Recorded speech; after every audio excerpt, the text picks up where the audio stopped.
Israel సైన్యానికి క్షణం తీరికొనదు. నిరంతరం యుద్ధం చేయాల్సిందే. చివరికి ఆ యుద్ధాల దానికి తట్టుకోలేక ఆత్మహత్యలు చేసుకున్న అక్కడ ఉన్నటువంటి వీళ్ళున్నారు సోల్జర్సు. అదే సందర్భంలో పిచ్చెక్కిపోయి మానసిక ట్రీట్మెంట్ తీసుకుంటున్నోళ్ళు కూడా ఉన్నారు. అయినా ఆగదు. ఎందుకంటే దానికి తప్పదు. ఓ పక్కన యెమెన్, లెబనాన్, పాలస్తీనా, ఇంకొక వైపున సిరియా, ఇంకొక వైపున ఇరాన్, ఇన్ని నిరంతరం వెంటాడుతుంటే వేటాడుతూ ఉంటుంటాయి.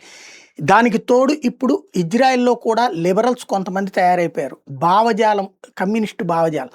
వాళ్ళు అక్కడ ఇజ్రాయెల్ ప్రధానమంత్రి లోపలేసేయాలి, తీసుకెళ్ళి వాళ్ళతో ఈళ్ళతో మాట్లాడుతూ ఉండాలి లాంటిదే. ఒకప్పుడు వాళ్ళు తీసుకురావడం వల్లనే మళ్ళీ ఉగ్రవాద శక్తులు పెట్టిరేగిపోయినాయి. చివరికి ఇజ్రాయెల్‌లో ఒక మ్యూజిక్ ఈవెంట్ మీద దాడి చేయగలిగారంటే ఈ లిబరల్సు పక్కన ఉన్నటువంటి పాలస్తీనా నుంచి జనాలొచ్చి బ్రతకడానికి అవకాశం కల్పించడం వల్లే జరిగింది. ఇప్పుడు అట్లాంటి వాళ్ళు అక్కడ వాళ్ళతో సహవాసం చేసిన వాళ్ళు పెడుతున్న సోషల్ మీడియా పోస్టులకి చెక్ పెడుతూ అలాంటి వాటి మీద చర్యలు తీసుకోవాలన్నటువంటి ఇజ్రాయెల్ ప్రభుత్వానికి ఇప్పుడు అక్కడ ఉన్నటువంటి ఐటీ జెయింట్ చేస్తున్నటువంటి సూచన కీలకమైంది. ఇజ్రాయలీ సైబర్ సెక్యూరిటీ బిలియనీర్ షాల్మో కార్మర్ ఈ విషయాన్ని ఇజ్రాయెల్ ప్రభుత్వానికి తేల్చి చెప్పారు.